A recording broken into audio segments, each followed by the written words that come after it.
Assalamualaikum warahmatullahi wabarakatuh.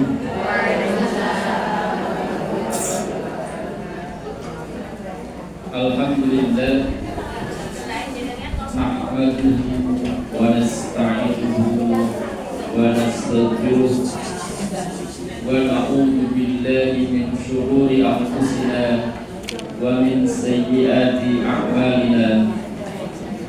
Man yahdihillahu fala mudilla lahu wa man yudlilhu fala hadiya lahu.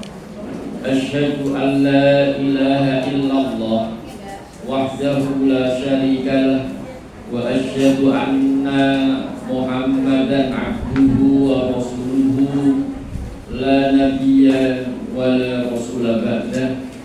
Qala Allah ta'ala fi kitabihil karim wa huwa asdaqul qailin wa ma yantiqu 'anil hawa in huwa illa wahyun yuha. Wa qala ta'ala aidan wa ma ataakumur rasulu fakhudhuhu wa ma nahakum 'anhu fantahu. Wa sallallahu ala sayyidina Muhammad wa ala alihi wa ashabihi wa man tabi'ahum bi ihsanin ila yaumil qiyamah, amma ba'du. Baiklah ibu yang dirahmati Allah, kita ulangi lagi hadis masih bab pertama ya, tapi kita ulangi yang dari Abil Abbas Abdillah bin Abbas, hadis yang terakhir dari bab 1. Hadis yang terakhir dari bab 1. Kalau di nomornya itu di nomor 5, hadis yang nomor 5. Kalau halamannya halaman 21. Ya, yang kita sepakati buku yang dibagikan itu halaman 21. Halaman 21. Ya, baik. Ibu-ibu yang dirahmati Allah, saya bacakan dulu ya. Hadis yang kelima, An Abil Abbas, dari Abil Abbas Abdillah bin Abbas. Abdillah bin Abbas ini mungkin kemarin sudah, tapi baru sepintas sehingga kita ulangi lagi ya. An Abil Abbas, dari Abil Abbas Abdillah bin Abbas radhiyallahu anhuma, semoga Allah, pastilah Allah meridhoi dari keduanya. An Rasulillah, dari Rasulullah sallallahu alaihi wasallam, fima yarwi, dalam apa yang Rasul riwayatkan, an Rabbihi, dari Rabbnya, dari pemeliharanya, dari Tuhannya, dari penjaganya. Tabaraka, maha yang penuh kebaikan, wa ta'ala, dan maha tinggi. Qala, berkata Allah Ta'ala. Jadi ini hadis qudsi ya, hadis qudsi. Innallaha, sesungguhnya Allah, kataba, telah menetapkan al-hasanati, kebaikan-kebaikan, wasayyiati, dan keburukan-keburukan. Allah telah mencatat kebaikan-kebaikan atau menetapkan kebaikan-kebaikan atau mencatat as-sayyiat, keburukan-keburukan. Dikata itu bisa berarti menulis, mencatat, bisa berarti menetapkan. Thumma bayyana, kemudian Allah menjelaskan dalika, yang demikian itu, menjelaskan al-hasanat dan as-sayyiat. Faman, maka siapa yang hamma, mempunyai himmah. Jadi kata himmah itu kan sering kita dengar ya, aliyatul himmah, mempunyai cita-cita yang tinggi. Nah, ini kalau kata kerjanya hamma. Siapa yang mempunyai himmah, mempunyai keinginan yang kuat, bihasanatin, melakukan satu kebaikan, falam ya'malha, lalu dia tidak mengerjakannya. Punya himmah yang kuat, punya keinginan kuat untuk melakukan kebaikan, tapi karena satu hal dia tidak mengerjakannya, kataballahu, maka Allah mencatatnya. Tabaraka maha baik Allah wa ta'ala, maha tinggi Allah, mencatatnya indahu di sisinya, hasanatan kamilah, sebagai kebaikan yang sempurna. Wa in, dan jika hamma, dia mempunyai himmah, mempunyai keinginan yang kuat, biha, dengan kebaikan tadi, fa'amilah, lalu dia mengamalkannya, mengerjakan kebaikan tadi, kata Allah, maka Allah mencatatnya asro hasanat, 10 kebaikan, ila sab'i mi'ati dhifin, sampai 700 kali lipat. Ila ad'afin katsiratin, sampai lipat ganda yang sangat banyak sekali. Wa in hamma, dan jika hamma, dia mempunyai himmah, mempunyai keinginan yang besar, mempunyai keinginan yang kuat, bisai'atin, dengan satu keburukan, falam ya'mal, lalu dia tidak mengamalkannya, kata bahal, maka mencatatnya Allah Ta'ala maha tinggi Allah, indau, di sisinya, hasanatan kamilatan, sebagai kebaikan yang sempurna. Wa in hamma biha, dan jika dia mempunyai himmah, mempunyai keinginan kuat, kalau terjemahnya meniatkannya, biha, dengan kebaikan tadi, fa'amilah, lalu dia mengerjakannya, kata Allah, maka Allah keburukan, saya ulangi. Wa in hamma bisayyatin, saya ulangi. Wa in hamma, dan jika dia mempunyai himmah, keinginan yang kuat, bisayyatin, keburukan, falam ya'mal, lalu dia tidak mengerjakan keburukan tadi, kata bah, maka mencatatnya Allah Ta'ala maha tinggi Allah, indau, di sisi Allah, hasanatan kamilatan, meniatkan keburukan tapi tidak jadi meninggalkan, maka dicatat sebagai kebaikan yang sempurna, satu kebaikan yang sempurna. Wa in hamma biha, jika dia menginginkannya, meniatkannya, mempunyai himmah biha, dengannya, dengan keburukan tadi, fa'amilah, lalu dia mengamalkan keburukan tadi, mengerjakannya, kata Allah, maka Allah mencatatnya sayyi'atan wahidatan, dengan keburukan yang satu. Rawahul Bukhari wa Muslim, diriwayatkan oleh Imam Bukhari dan Muslim. Baik, mungkin pertama kita lihat dari sisi siapa yang membukukan hadis ini, yaitu Bukhari dan Muslim. Maka jaminan bahwa hadis ini adalah sahih, ini jaminan, karena disepakati oleh Imam Bukhari dan Muslim. Jadi untuk sisi murudnya, sisi subutnya, tetapnya hadis ini bahwa dia betul-betul dari Rasulullah Shallallahu Alaihi Wasallam, ya. Tapi karena ini hadis qudsi adalah diriwayatkan dari Allah, nah itu hadis yang sudah subut, yang sudah fix, memang disampaikan oleh Rasulullah Shallallahu Alaihi Wasallam, sebab ada indikasi yang kuat sekali, yaitu riwayat Bukhari dan Muslim. Jadi kalau sudah Bukhari Muslim itu berarti dia sahih. Nah, kemudian dari sisi sahabat yang meriwayatkannya, ini namanya adalah Abdullah bin Abbas. Hanya saja memang di hadis yang tadi kita bacakan itu disebut dulu kunyahnya. Kunyah itu nama yang diawali Abu, Ummu, gitu kan ya. Ini Abdul Abbas, Abbas, Abbas, Abdullah bin Abbas, Abdul Abbas. Jadi Abdul Abbas ini memang ini saya belum melihat di istilahnya di sumber primernya, tapi saya memegang terjemahan ini. Tapi kalau dilihat dari arti, bapaknya Abbas, tapi dia punya nama Abdullah bin Abbas. Padahal dia Abdullah namanya kan, putra dari Abbas, tapi kunyahnya bapaknya Abbas. Berarti punya anak namanya Abbas, punya bapak namanya Abbas. Jadi punya anak namanya Abbas, punya bapak namanya Abbas. Jadi mungkin perlu istilahnya gini ya. Memang perlu tapi ini insya Allah penerbit ya sudah istilahnya sudah mencek lah ya. Jadi ini memang secara umum ya memang namanya Abul Abbas, berarti bapaknya Abbas, berarti dia punya anak namanya, padahal namanya asli Abdullah, putra dari Abbas. Jadi dia punya anak namanya Abbas, punya bapak namanya Abbas. Itu kayak orang kita juga banyak sekali ya. Khalil Bisri Mustafa, Bisri bin Mustafa bin Bisri.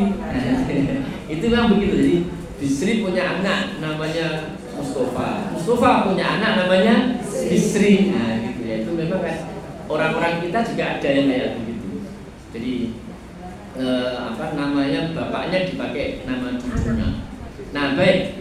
Kemudian ibu-ibu yang dirahmati Allah, nah Abdullah bin Abbas itu adalah ulama dari kalangan sahabat.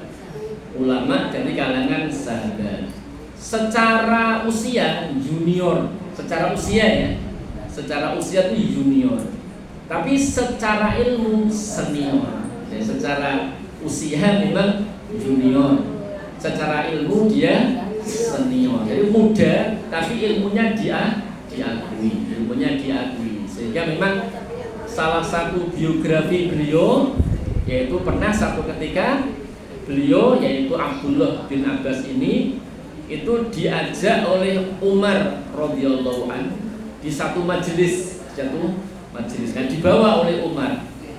Umar kan secara usia senior, ya kan sahabat awal-awal ya, sahabat awal-awal senior. Secara ilmu jelas senior ya. Nah, Umar itu pernah membawa Abdullah bin Abbas yang secara usia junior. Nah, diajak ke majelis sahabat yang secara usia itu senior. Nah, terus istilahnya apa ya? Di cah cilik dijak mlebu, itu anakku. Maksudnya usianya seperti anakku.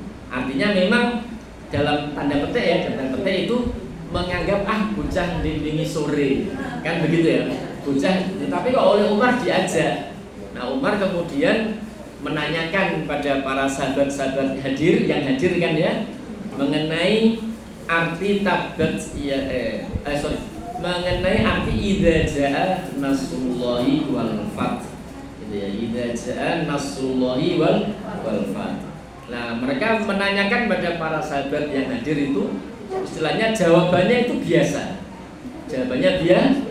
yaitu sudah datang pertolongan Allah dan kemenangan.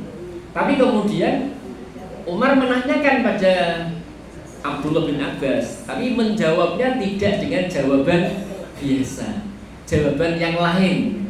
Kalau yang dijawab seperti dohirnya ya paham semuanya, tapi ada jawaban yang lain dari Abdullah bin Abbas, yaitu dekatnya ajal Rasulullah Shallallahu Alaihi Wasallam. Nah kok bisa begitu kan? Nah, karena sudah terbukanya kota Mekah, ibaratnya sudah orang itu berbondong-bondong masuk Islam. Dengan kata lain, tugas beliau sudah selesai. Makanya kan beliau jawabannya lain daripada yang lain. Nah baru kemudian orang-orang dalam tanda petik mengakui keilmuan dari Abdullah bin Abbas. Itu salah satu fadilah, keutamaan dari Abdullah bin Abbas, ilmunya diakui. Dan memang diberi julukan Turjumanul Quran. Jadi penterjemah Al-Quran. Turjumanul Quran alias penterjemah Al-Quran itu, dan juga didoakan oleh Nabi agar difaqihkan dalam hal agama dan dipahamkan, dimengertikan dalam hal takwil. Nah sehingga memang beliau itu adalah ahli tafsir dari kalangan sahabat Nabi. Nah kemudian kalau ibu-ibu ada yang pernah haji, pernah umroh, berkunjung ke Thaif, nah makamnya di Thaif. Nah itu beliau misalnya mendedikasikan diri untuk memberi pencerahan kepada satu kaum, dan beliau memilih Taif untuk istilahnya bertugas di sana, tugas untuk menyampaikan agama Allah, menyampaikan Quran. Dia ada beberapa sahabat yang mempunyai majelis Quran dikenal itu, ya di antaranya Ibnu Abbas itu. Ibnu Abbas, tapi orang yang punya di Mekah. Taif, Mekah itu kan dekat ya. Kemudian ada Ibnu Mas'ud di Kufah ya.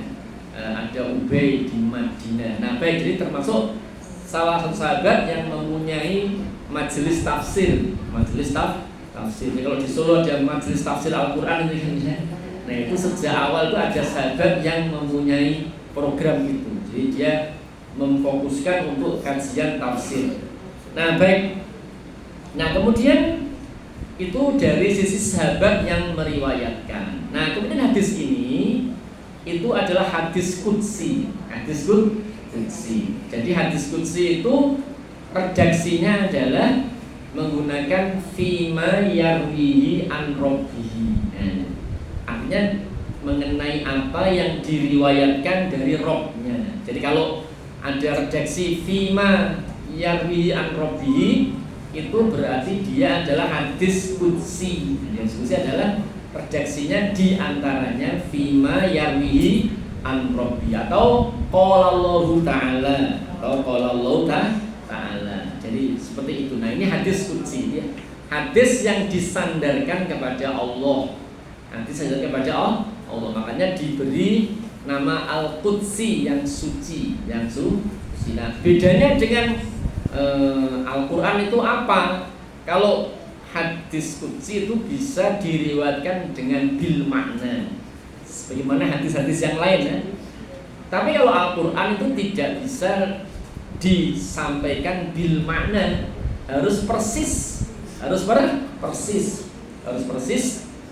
istilahnya tidak boleh berbeda dengan apa yang tercatat dan telah diriwayatkan secara mutawatir, itu tidak boleh. Bahkan tadi Ibu sampai mempelajari cara pengucapannya. Oh, ini dibaca tafkhim, ini dibaca tarkib.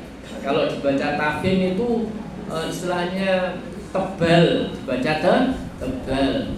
Kalau dibaca tarkib itu dibaca tipis. Nah, caranya kalau istilahnya tafkhim itu rahanya dinaikkan, kalau tarkib rahanya diratakan, misal begitu kan. Nah, ini adalah sampai begitu, sampai ada ilmu tahsin itu, sampai cara bacanya itu kudu persis seperti Rasulullah SAW itu begitu. Tapi itu menunjukkan memang kalau Quran itu tidak bisa bil makna. Kalau hadis qudsi itu bisa bil makna. Nah, kemudian kalau Quran itu pasti mutawatir. Kalau hadis qudsi tidak disyaratkan itu mutawatir. Jadi gitu. Jadi bacaan yang ibu-ibu pelajari lewat ustadzah itu kan ya. Itu kalau didetailkan itu memang riwayatnya itu adalah pasti mutawatir. Nah, baik, itu dari sisi perbedaan Al-Quran dan hadis qudsi. Quran itu harus mutawatir, kalau qudsi tidak harus mutawatir. Gitu. Kalau Quran tidak boleh disampaikan maknanya, tidak boleh, harus sama persis. Bahkan satu huruf ketinggalan pun tidak boleh, harus komplit.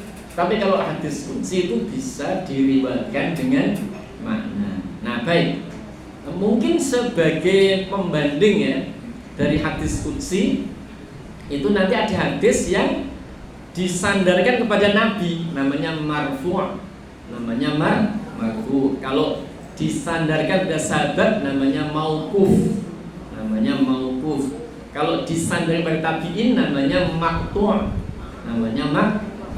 Ada hadis yang qudsi disandarkan kepada Allah, ada hadis yang marfu' disandarkan kepada Rasulullah Shallallahu Alaihi Wasallam, disandarkan pada sahabat namanya mauquf, disandar pada tabiin namanya maqtu. Nah, yang disandarkan pada sahabat tabiin itu juga biasanya orang menyebut asar, asar.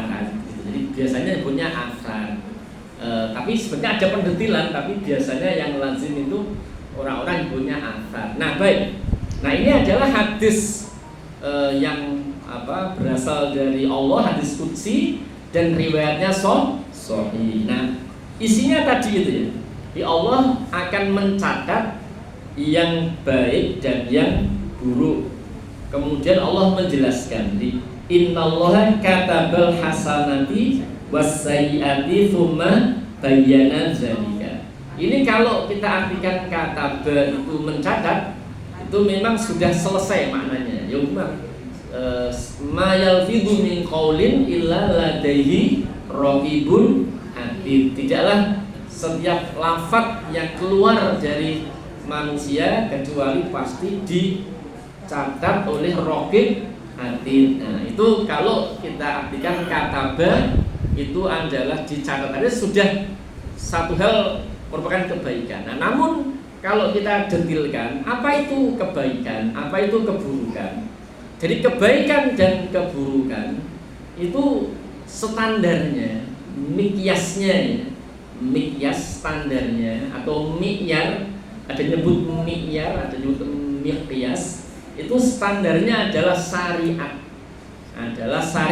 syariat. Jadi adat itu tidak bisa dijadikan standar kebaikan, keburukan, itu tidak bisa.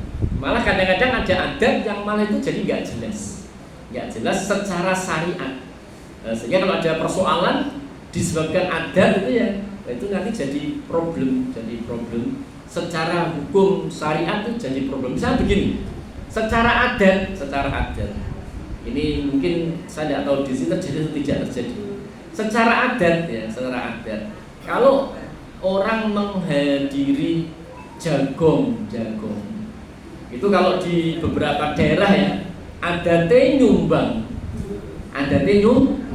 begitu ya. Nah, seakan-akan nek wis nyumbang itu sok ben nek dhek duwe gawe kudu disumbang, kudu dibales. Itu kan namanya adat. Nah, terus kalau seandainya itu kemudian ditinjau secara syariat bagaimana? Jadi tidak jelas. Iki nek nyumbang iki statusnya apa? Nek nyumbang kudune ya wis nyumbang. Tapi nek kemudian nek kudu bales, nah ini berarti kan kudu nyumbang. Nah, jadi itu memang adat itu tidak bisa dijadikan pegangan. Adat dijadikan pegangan. Jadi pegangan itu syariat, itu sah. Ya, jadi memang kadang-kadang kalau kayak begini kan jadi jelas, apa enggak jelas. Ini saya tahu statusnya ini nyumbang pas jagung itu opo. Nah, ini ya. Nah, makanya tadi saya sampaikan bahwa baik buruk itu standarnya adalah syariat, Jadi bukan standarnya adalah kebiasaan, standarnya adalah adat, tidak, tapi standarnya adalah syariat. Nah, syariat itu sumbernya adalah satu kitabullah, sunnah rasulnya. Kemudian istilahnya apa? Ada ijtihad.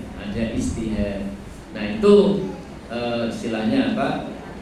Sumber-sumber hukum syariat. Nah, kalau kemudian itu adalah nanti hukumnya adalah wajib, nah itu jelas satu kebaikan yang kalau ditinggalkan malah dosa. Kalau hukumnya adalah sunnah, sunnah itu adalah ditinggalkan tidak dosa. Ini ada secara fikih. Jadi memang ini para ulama, para fuqaha itu memang sudah memberi rumusan. Saya perhatikan beberapa orang hari itu mengkritik rumusan tersebut. Tapi saya rasa jangan, ini memang merupakan standar yang telah dikaji secara mendalam oleh fuqaha terdahulu, sehingga orang itu harus ada kejelasan, statusnya itu apa. Statusnya adalah hasanah atau sayyi'ah. Nah, kalau hasanah itu bisa wajib atau sunnah. Kalau sayyi'ah itu adalah haram atau makruh. Cuman kalau makruh itu istilahnya sayyi'ahnya tidak jazm, sehingga kalau dikerjakan itu tidak merupakan satu dosa. Itu begitu. Jadi ini status hukum syariat yang 5 itu sudah bagus, sudah sangat bagus. Menurut saya jangan diude-ude. Kan ada orang yang mengude-ude, seakan-akan pembagian itu salah. Enggak, kalau diperdebatkan panjang sekali. Tapi saya sampaikan bahwa ulama di timur dan di barat semuanya sudah mengakui pembagian hukum syariat itu ada 5, yaitu wajib, sunnah, mubah, makruh, dan haram. Nah, yang jelas hasanat itu adalah wajib dan sunnah. Nah, yang jelas sayyi'ah itu adalah haram. Jelas sayyi'ah adalah haram. Nah, kalau makruh, kalau orang meninggalkannya dapat pahala, kalau mengerjakannya tidak bisa. Nah, begitu. Jadi istilahnya kalau orang melakukan kemakruhan, dia kehilangan pahala sebab meninggalkan. Nah, kalau mubah itu artinya diperbolehkan mengerjakan, diperbolehkan meninggalkan. Nah, itu definisi hasanah dan sayyi'ah nanti dikaitkan dengan status perbuatan yang 5 tadi. Ada wajib, ada sunnah, ada mubah, ada makruh, ada haram. Jelas yang kebaikan, yang hasanah adalah melakukan yang wajib, melakukan yang sunnah, meninggalkan yang makruh. Berarti begitu ya. Itu adalah kebaikan. Nah, kalau sayyi'ah adalah melakukan yang haram, melakukan yang makruh, itu sayyi'ah. Memang begini ya, memang untuk konteks makruh ini memang begini. Kalau ulama-ulama dulu, kalau disebut makruh itu mereka wah makruh gak usah. Nek orang sekarang guru makruh rapopo. Nah, ini yang repot di situ ya. Kalau ulama dulu makruh sesuatu yang dibenci, ditinggalkan. Kalau orang sekarang wah makruh rapopo. Nah, sehingga dia akan berpotensi kehilangan kebaikan sebab meninggalkan. Jadi makruh kan kalau ditinggalkan dapat pahala. Jadi pahala. Nah, baik gitu ya, ibu-ibu. Jadi memang kembali, tapi yang utama adalah hasanah sayyi'ah. Hasanah sayyi'ah itu ukurannya adalah syariat. Jadi bukan adat, adat. Nah, baik, sekarang itu ya, zaman sekarang itu ada yang namanya hukum yang berjalan, alias hukum positif. Nah, ini agak problem ya, hukum positif dikaitkan dengan hasanah sayyi'ah. Karena memang hukum positif itu memang pandangan negara, pandangan konstitusi. Itu menjadi tidak problem ya. Itu kalau misalnya kita berhasil untuk menguatkan tradisi yang mana adalah hukum itu selaras dengan hukum Allah. Tapi kan masalahnya kan negara kita tuh campuran. Nah, sehingga kadang-kadang ada terjadi gap antara hukum negara, hukum positif dengan hukum agama, itu ada gap. Jadi sehingga ada yang sesuatu dianggap buruk oleh negara, tapi sebenarnya itu tidak dianggap buruk oleh agama. Misalkan begini, ibu-ibu jualan. Alhamdulillah jualannya laris. laris sehingga bakule ra ketok jualannya laris. Nah kemudian apa? Ibu-ibu dilihat oleh orang pajak, Nah terus wah ini bakulan ini laris. Ini ada yang ibu-ibu pakai pajak nggak? Wah ini bakulan laris. Nah, kemudian dipungut pajak.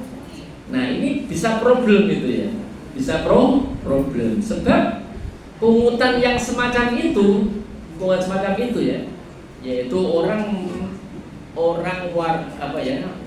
muslim warga negara jualan kok dipungut itu bisa problem karena itu bisa berarti muksun, cukai. Padahal cukai itu mestinya adalah yang dari luar masuk itu ditarik cukai. Tapi loh rakyatnya dia ditarik cukai itu dalam hukum agama itu problem. Problem. Nah itu begitu ya. Nah memang kadang-kadang ada gap kayak begitu ya. Ada gap seperti itu. Ya. Ada gap sesuatu ini hasanah mendak ya. Dalam agama itu istilahnya tidak menjadi problem, tapi dalam hukum negara itu adalah buruk kalau orang tidak mau membayar cukai dari dagangan yang halal. Dan tarik cukai atas nama pajak, pajak itu. Tapi kalau memang mendatangkan barang dari luar negeri yang itu milik warga asing yang non muslim, nah kemudian barangnya mereka masuk ke sini memang ditarik cukai. Tapi kalau warganya sendiri itu kalau ditarik itu ya sebenarnya ada masalah, sehingga ada gap. Nah baik, nah itu berarti antara hasanah menurut agama itu kadang-kadang ada gap dengan hasanah menurut negara. Ya kita memohon kepada Allah agar hak-hak kita itu dikembalikan oleh Allah dari apa yang ditarik oleh tarikan yang sebenarnya belum fix dalam syariat, belum fix secara syariat. Dan ya Allah iki piye disuga-suga dibalekno karo Gusti Allah. Dan memang keadaannya begitu. Nah, seraya kita memperjuangkan istilahnya ekonomi yang berjalan adalah ekonomi syariah. Nah, begitu ya kira-kira ya. Nah, baik, berarti ini kita sepakati bahwa hasanah syariah itu standarnya, mikyarnya itu adalah syariat, bukan adat, bukan pula hukum positif. Hukum positif yang hukum positifnya ada gap dengan syariat. Ini hukum positifnya sejalan dengan syariat tidak apa-apa. Misal begini, hukum positif yang sejalan dengan syariat tapi kaitannya sama tarian. Misal begini, ada satu kampung yang terpencil sehingga kampung tadi tidak punya akses dengan dunia luar. Nah, sehingga membutuhkan jalan penghubung. Nah, kemudian kita dipungut untuk urunan masalah itu bisa legal, bisa dibolehkan pungutan itu. Tentunya kalau kita yang dipungut itu istilahnya mempunyai kemampuan. Nah, itu namanya doribah. Kalau doribah itu pungutan yang dibolehkan. Kalau maksun atau jamaknya mukus itu sebenarnya pungutan yang tidak dibolehkan. Nah, pajak itu sekarang kadang-kadang doribah, kadang-kadang maksun. Jadi bingung juga saya. Kadang-kadang doribah, tapi memang kita bagus itu untuk membayarnya, untuk kemaslahatan umum itu bagus sekali. Tapi kalau untuk hal yang kita tidak wajib, itu sebenarnya kita tidak wajib memberi. Misalnya gini, dibiayai oleh uang yang kita kumpulkan digunakan oleh anggota DPR untuk kunker. Apa kunker itu? Kunjungan kerja. Itu kita tidak wajib. Kurang speaker DPR kurang. Saya tidak punya kewajiban untuk nombui nek uker kurang. Nah, begitu. Tapi kalau misalnya begini, ada layanan pendidikan yang kurang, nah ini kita ditarik mau sebenarnya, karena itu ada kewajiban bagi kita untuk istilahnya apa, mencerdaskan kehidupan umat, sementara kas negara kosong. Nek ditarik doriba mau aja. Tapi kalau doriba itu adalah khusus untuk yang kaya, untuk yang kaya. Ya, tapi kalau maksun jamaknya mukus tadi itu memang model penjajahan Belanda. Memang begitu, kalau muksun itu memang penjajahan Belanda. Saya perhatikan beberapa ini ya, pembahas ilmu ekonomi Islam itu belum mau masuk ke pembedaan antara goribah sama maksun mukus. Tapi saya perhatikan itu ada yang wabah itu tidak doribah, enggak, ada yang doribah yang sebenarnya itu boleh negara menarik itu tapi ada yang maksun.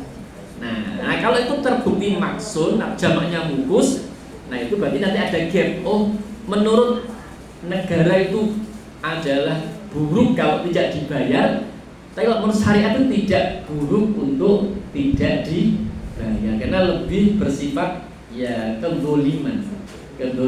Nah, kalau begitu berarti kita ya istilahnya berusaha untuk membumikan ekonomi syariat yang terkait dengan negara. Kalau saya perhatikan yang iklan di sini, pengajian di sini itu Ustadz Ridho itu hanya membahas yang muamalah antar orang.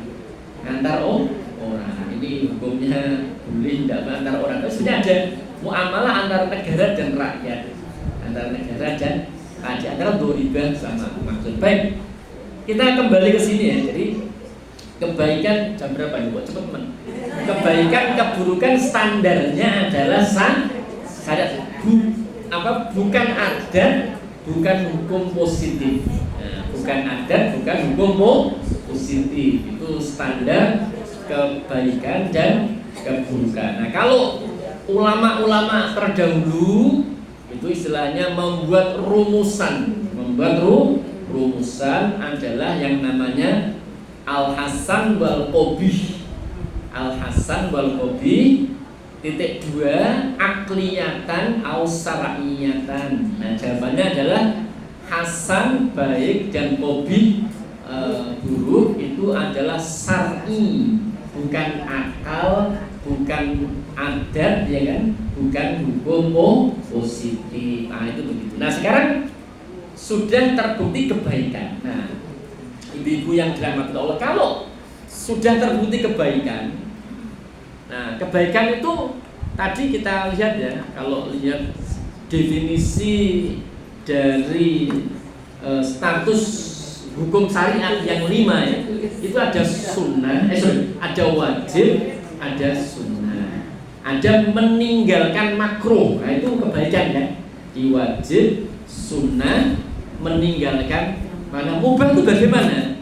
Kalau kita melakukan kemubahan itu niatkan begini supaya dapat pahala. Saya melakukan kemubahan, niatkan untuk meninggalkan hobi yang buruk, meninggalkan memenuhi syahwat yang buruk. Ada orang hobine itu melaku neng sawah, delok ijo-ijonan, kan hobine melaku delok segoro. Itu niatkan saja adalah daripada aku melakukan kemaksiatan, aku milih jiwa itu insya Allah dinilai kebaikan. Nah, ini sudah berarti ibu-ibu hobine adalah bikin kue. Niatkan saja daripada ngerasani tombol. Nah, itu gitu. Jadi kalau melakukan kemubahan itu diniatkan untuk daripada melaksanakan keburukan itu insya Allah mubah yang kita lakukan jadi pahala. Saya ulangi. Kalau kita melakukan kemubahan kan sebenarnya hanya ini. Kemubahan itu adalah izin syariat, alias kalau dikerjakan itu adalah tidak mendapat pahala, ditinggalkan juga tidak mendapat pahala. Tapi kalau kita mengerjakan kemubahan diniatkan daripada melakukan satu kemubahan ya, diniatkan daripada melakukan keburukan. Jadi aku tak gawe roti daripada kok ngumpul ngerasani tonggone malah dosa. Nah, maka gawe roti mau jadinya adalah pahala. Sebab kita niatkan untuk meninggalkan keburukan. Nah, itu namanya kebaikan. Nah, begitu. Jadi orang melakukan kemubahan itu sebenarnya bisa kita tafsirkan begitu. Itu diniatkan meninggalkan keburukan. Nah, cuman yang sepakati adalah yang melakukan yang wajib, melakukan yang sunnah. Nah, orang meniatkan yang wajib, tapi wajibnya itu wajib kifayah. Contohnya itu wajib kifayah. Ada yang meninggal dunia. Aku kolak melu sholat mayit kan fardu kifayah loh. Nah, kifayah mesti diniatkan sholat mayit. Nah, diniatkan itu sholat mayit. Nah, tapi ternyata wis diniatkan mengko jam loro berangkat tibake nek tamu. Ora sido layatan. Enek tamu luar kota, tapi dia sudah meniatkan. Nah, ini dinilai kebaikan. Tapi kalau dia sudah niatkan dan bisa melakukan, dinilai 10 kebaikan. Kebaikan. Nah, baik itu adalah niat hasanat yang wajib maupun niat hasanah yang sunnah. Mengkombengi sholat malam. Nah, ternyata mau tidur agak pagi, agak gasik ya. Ternyata balesi WA wakeh. Terus ada yang berseri saling bales karena urusannya ruwet gitu ya. Nah, terus akhirnya tidurnya malam. Padahal jangan niat sholat malam. Nah, terus nggak jadi sholat malam. Dinilai kebaikan 1. Tapi kalau kok jadi dinilai kebaikan 10. Nah, begitu ya. Nah, jadi kalau apa itu istilahnya ibu-ibu puasa Ramadan di apa itu diikuti 6 hari bulan Syawal ya. Nah, itu kan seperti puasa setahun. Nah, sekarang gini, puasa Ramadan sebulan kebaikan dong. Kita sudah niatkan dari Saban dan niatkan puasa minggu. Terus dikalikan 10. Sebulan kali 10 berapa? Sebulan kali 10 ya 10 bulan. 10 bulan. Terus 6 hari. 6 hari kali 10 berapa? 60 hari alias 2 bulan. Makanya seakan-akan puasa setahun penuh. Orang yang puasa Ramadan ditambah 6 hari bulan Syawal itu seperti puasa 1 tahun penuh. Begitu, karena kebaikan 1 dilipat gandakan 10. Nah, itu kalau orang niatkan kebaikan, kok tidak jadi dilakukan 1, kok jadi dilakukan 10. Nah, orang meninggalkan keburukan. Nah, sekarang lihat keburukan. Dia niat melakukan keburukan tapi nggak jadi. Itu adalah kebaikan. Jadi tidak jadi melakukan keburukan itu adalah kebaikan. Dinilai kebaikan. Makanya ada kisah Nabi Yusuf alaihissalam. Itu ya istilahnya apa? Serumah ya dengan seorang wanita yang cantik. Dia nggak berdaya karena posisinya sebagai budak. sebagai budak oleh tuan Mesir, oleh tuan Mesir dijadikan budak. Nah, kemudian sebagai remaja yang baru tumbuh, sebagai remaja yang baru tumbuh itu istilahnya ya tentunya punya gairah seksual. Nah, kemudian di rumah ada seorang wanita yang konon katanya suaminya itu sudah tidak bisa menjalankan kewajiban memberi nafkah batin. Tapi karena Nabi Yusuf melihat tanda kebesaran Allah, maka dia tidak jadi. Maka kebaikan. Jadi meninggalkan keburukan itu adalah kebaikan saat dia punya keinginan. Kan itu wa hammat bihi wa hamma biha laula an ra'a burhana rabbi. Ini kalau orang membacanya wa hammat bihi wa hamma biha berhenti, tapi kebanyakan ulama memilih berhenti di wa hammat bihi wa hamma biha laula an ra'a burhana rabbi. Kalau tidak melihat argumen dari Tuhannya, dia punya keinginan. Berarti ini tidak punya keinginan sebab melihat argumen dari Tuhannya. Tapi memang sebagian mensahkan juga bacaan wa hammat bihi wa hamma biha, ya. Hammat biha.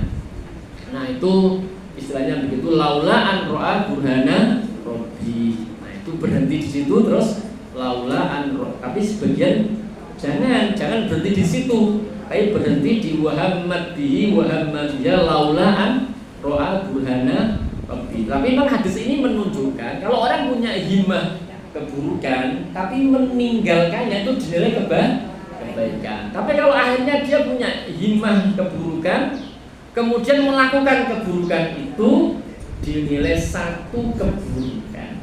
Nah, itu adalah apa? Kasih sayang Allah kepada umat Nabi Muhammad Sallallahu Alaihi Wasallam. Ibu-ibu yang dirahmati Allah, satu lagi ya, meskipun demikian, tetap kita harus harus mengingat innas sam'a wal basra wal fu'ada kullu ulaika kana anhu mas'ula. Harus ingat itu. Sebab istilahnya apa ya? Sebab semuanya akan dimintai tanggung jawab. Sesungguhnya pendengaran melenceng hati. Nah, soalnya ada masalah hati kan. Nah, semuanya akan diminta tanggung. Karena ada ayat tersebut, maka neiso kemerentek melakukan kebur itu ojo. Tapi ini susah sebenarnya. Neiso kemerentek apa ya? Pokoknya terlintas keburukan itu neiso ojo. Tapi yang namanya manusia itu dihiasi dengan kesenangan. Jika manusia mesti ada yang namanya terbersit, itu mesti ada. Nah, makanya kita hati-hati kalau terbersit melakukan keburukan, astagfirullahaladzim. Kalau kita terbersit melakukan keburukan, kita katakan astagfirullahaladzim. Nah, begitu kira-kira ya. Nah, jadi memang ini kemurahan Allah. Tapi kan ada ayat tadi ya, innas sam'a wal basara wal fu'ada kullu ulaika kana anhu mas. Nah, karena ada ayat itu, maka ada kemurahan. Kemurahan itu apa? Kemurahan itu menimbulkan optimisme. Oh, Allah Maha Pengampun. Lagi bab setelahnya kan bab bertaubat kan ya. Itu harus menimbulkan optimisme. Optimis. Tapi di saat yang sama kita juga harus ada ketakutan. Jadi tidak berat sebelah hanya optimis tok tanpa ada ketakutan. Jadi istilahnya tengah-tengah antara khauf dan roja. Tengah-tengah antara takut dan artinya takut terus, stres malah. Ya. Nek berharap terus kok tidak malah gampang no. Malah gampang. Maka tengah-tengah antara khauf dan roja itulah yang disebutkan oleh Imam An-Nawawi dalam Riyadhus Shalihin, tapi yang bukan ringkasannya. Bukan ringkasannya, itu ada tengah-tengah antara khauf dan roja. Jadi kalau roja terus, optimis terus, wah gampang kok sepura Gusti Allah. Gampang sepura Gusti, tapi nggak ada takut-takutnya. Nanti gampang no. Nanti enggak. Makanya harus ada khauf dan ada roja. Ini rojanya hadis ini. Khaufnya adalah hati pun dimintai tanggung jawab, sehingga tengah-tengah. Nah, baik salah saya itu ya, ibu-ibu yang dirahmati Allah, alhamdulillah nih berapa bulan nih ya, 1 bab ini. 1 bab, nah baru masuk bab taubat, insya Allah ada beberapa hadis ya, bab taubat beberapa hadis. Nah baik, barangkali masih ada sedikit waktu 5 menitan, barangkali ada mau menyampaikan 1-2, monggo dipersilakan kalau ada. Monggo Bu. Waalaikumsalam.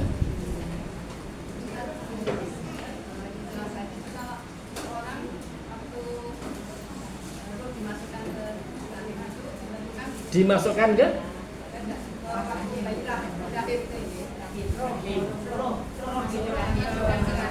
Oh, mantu manusia dijanin sebagai masuk di rahim ditiupkan ya. Iya.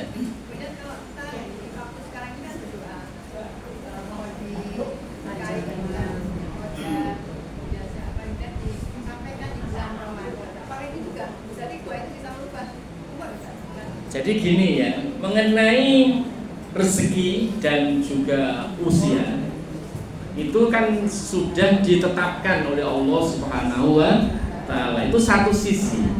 Sisi yang lain ada doa-doa agar kita ditambah rezekinya, dipanjangkan usianya. Nah, para ulama mendiskusikan hal itu. Apakah ditambah secara nyata atau mempunyai makna lain? Nah, sebagian berpendapat mempunyai makna lain, yaitu ditambah barokahnya. Rezekinya tetap, tapi barokahnya itu melimpah. Usianya tetap, tapi barokahnya melimpah. Ini tafsiran sebagian ulama, supaya tidak berlawanan antara hadis satu dengan hadis yang lain. Maka ketika disebut tambah rezekinya, tambah umurnya, itu yang tambah adalah barokahnya. Begitu ya. Namun sebagian misalnya tidak mentakwil, ya apa adanya. Tapi saya cenderung dalam ini mentakwil barokahnya yang ditambah supaya tidak berlawanan dengan hadis yang tadi. Nah, begitu kira-kira ya. Jadi ditakwil jika yang tambah adalah barokahnya. Baik, ada yang lain lagi mungkin? Ya, monggo. Ya, katanya tentang yang tadi, hubungan antara muamalah antara negara dan person dengan orang, mengenai cukai dan apa juga pajak. Iya. Kalau dalam Islam sebenarnya cukai apa yang dibebankan kepada rakyat, atau pajak apa yang bisa diterapkan di rakyat, atau sebaliknya rakyat itu kalau di tempat Indonesia adalah multi, jadi tidak menggunakan syariat. Bagaimana sikap kita menghadapi seperti ini? Ya, baik. Jadi yang pertama ya, memang sebenarnya dalam Islam itu ada namanya dhuribah yang dibolehkan. Ada yang namanya maksun, jamaknya mukus yang terlarang. Nampak sekali dari hadis Nabi, la yadkhulul jannata shahibu maksin. Itu apa itu maksun? Jamaknya mukus adalah cukai. Apa itu cukai? Ya itu tadi. Saya misalnya nyambut gawe diri. Ya nyambut gawe diri. Cari keahlian sendiri. Terus karena dianggap profesional, ya kan, profesional, terus ditarik cukai. Nah itu namanya maksun. Tapi kalau dhuribah adalah pungutan yang memang dibolehkan. Bila mana disebut dhuribah? apabila ada legal standingnya, istilahnya ada syariatnya. Misal gini, tidak beriman salah satu kalian tidur nyenyak kenyang sementara tetangganya kelaparan. Oh berarti nek enek tonggone kelaparan, nek enek rakyat kelaparan, itu memang boleh menarik karena ada syariatnya kan, ada syariat. Saya lagi Allah fi aunil abdi madamal abdu fi auni akhihi. Allah menolong hambanya sepanjang hambanya menolong. Terus ada gempa, wah korbannya banyak sekali, kemudian orangnya tidak bisa ngapa-ngapain, terus negara menarik, itu bagus ya. Karena apa? Karena memang ada legal standingnya, ada syariatnya. Nah, kalau ada syariatnya dan kita mampu ditarik, itu namanya doriba. Nah, kalau doriba itu memang boleh ditarik dan malah bagus kalau negara menarik, gitu ya. Tapi kalau maksud bungkus itu tidak boleh. Nah, masalahnya bagaimana kalau kita ditarik maksud atau bungkus, ya bersabar saja. Ya, kita gimana masalahnya? Melawannya nggak bisa kan? Ya bersabar. Saya sampaikan hak kita mohon kepada Allah. Semoga pimpinan kita itu istilahnya apa, tahu ngelola keuangan negara sesuai syariat. Apa itu ya, hutan, tambang itu jangan hanya mengambil royalti saja, tapi betul-betul dikelola oleh negara, dapat uang banyak untuk pendidikan, untuk kesehatan, untuk makan siang gratis. Nah itu begitu, dari tambang, dari minyak dan sebagainya. Memang ini problem karena memang tidak membedakan antara maksud sama doriba. Kalau doriba itu boleh, kalau maksud tidak boleh. Begitu Bu kira-kira ya. Nah baik, tadi ya monggo. Ustaz, mau tanya, perjalanan ke surga itu sebelum Siratal Mustaqim kontorok surga, terus bawahnya jahanam kalau di bulan ya. Pertanyaan saya, karena seorang muslim sudah melakukan maksiat kemudian sudah bertobat nasuha, apakah masuk ke jahanam dulu baru ke kontorok ke surga Ustaz? Iya, kalau dia sudah bertobat di dunia, sudah Allah hapus, tidak dihitung lagi. Wong namanya sudah taubat. Kalau dihitung lagi ya hadis-hadis mengenai tobat jadi tidak berguna. Ayat-ayat mentobat jadi tidak berguna. Allah menyebutkan nukafir anhum sayyiati, dihapus dari mereka keburukan mereka. Memang kalau bertobat itu dihapus.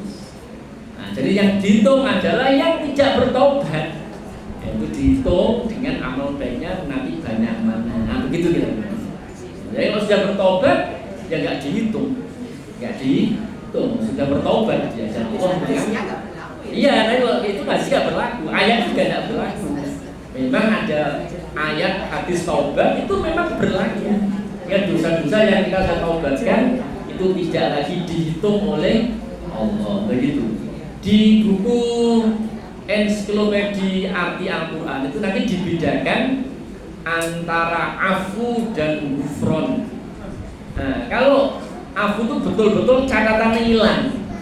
Kalau gufron itu catatannya yang ada tapi nggak dihitung.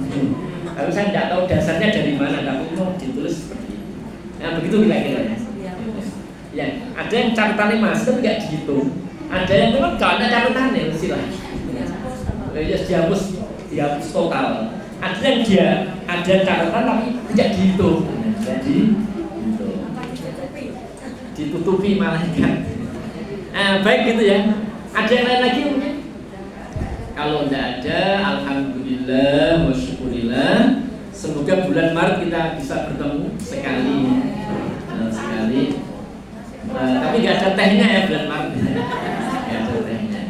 Baik, saya akhiri untuk saya.